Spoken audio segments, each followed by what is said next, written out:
Dobbiamo attraversare il torrente, nonna. No, non qui. Lo risaliamo fino al vecchio ponte.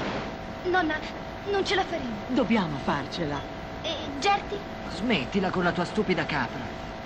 Eva, Gerti non potrà passare il ponte. Allora non vengo nemmeno io. Gerti conosce bene la montagna, ci troverà. Non fare storie, su, andiamo.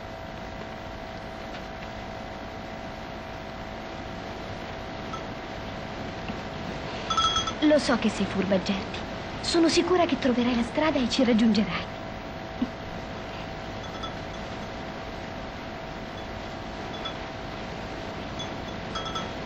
Ti aspetto, eh?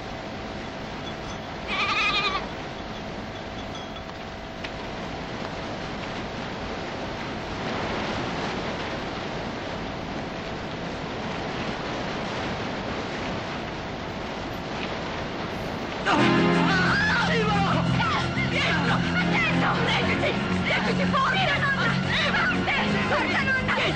Leggiti! Leggiti! Molla la sacca se no non ce la fai! Ecco, così, andiamo!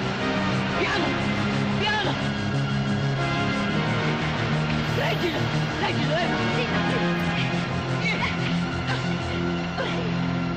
Ah, ci sei!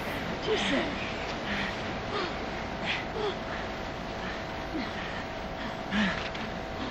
Nonna, abbiamo perso tutti gli attrezzi. Non ti preoccupare, Pietro, sei sana e salvo.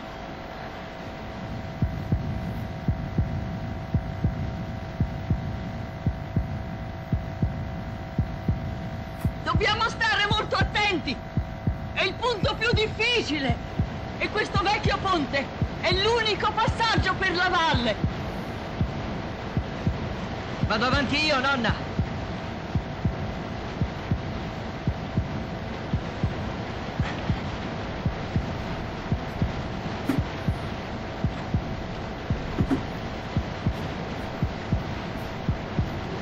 Prudenza, Pietro!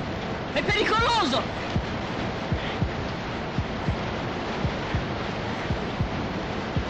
Nonna, ho paura! Ormai siamo quasi arrivati, piccola mia! Io non ce la faccio più! Ma sì che ce la fai! Coraggio, Pietro ti aiuterà! Lascia la gerla, nonna. Vengo a riprenderla io.